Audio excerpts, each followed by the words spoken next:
మీ అందరికీ ఫిన్నెల్ అని తెలుసు కదా, అదే న్యూజిలాండ్ బ్యాట్స్మెన్. మొన్న ఎంఎల్సీ లీగ్ ఫస్ట్ మ్యాచ్ జరిగింది, గుర్తుందా? దాంట్లో విధ్వంసం క్రియేట్ చేశాడు. అసలు వాషింగ్టన్ ఫ్రీడమ్ బౌలర్స్ని ఉతికారేశాడని చెప్పాలి ఒక మాటలో. ఎందుకంటే ఫస్ట్ ఒక 14 బాల్స్ వరకు కొంచెం పర్లేదు అనిపించాడు, అంటే ఒక 40 రన్స్ చేశాడు. దాంట్లో కూడా ఒక 5 6లు బాధాడు పోయి గుర్తుపెట్టుకోండి ఇది.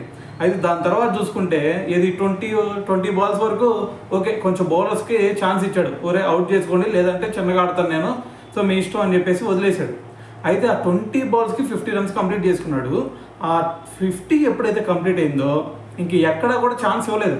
ఇప్పటికే మీకు ఛాన్స్ ఇచ్చాను, ఇక మీ టైం అయిపోయిందని చెప్పేసి అక్కడ నుంచి వేరే బాధాడు అనుకోండి. దాని తర్వాత చూసుకుంటే ఏకంగా 34 బాల్స్లోనే సెంచరీ కంప్లీట్ చేశాడు. సో అక్కడితో ఆగాడు, ఆ సెంచరీ కొట్టినాడు, అక్కడితో ఆగలేదు. 34 బాల్స్లో అంటే ఏంది, మనకి న్యూజిలాండ్ తరఫున ఇప్పటి వరకు ఎవరో కూడా అటువంటి ఫాస్టెస్ట్ సెంచరీ కొట్టింది లేదు. దాని తర్వాత ఎంఎల్సీ లీగ్లో కూడా ఇదే హైయెస్ట్ అంటే ఫాస్టెస్ట్ సెంచరీ అనమాట.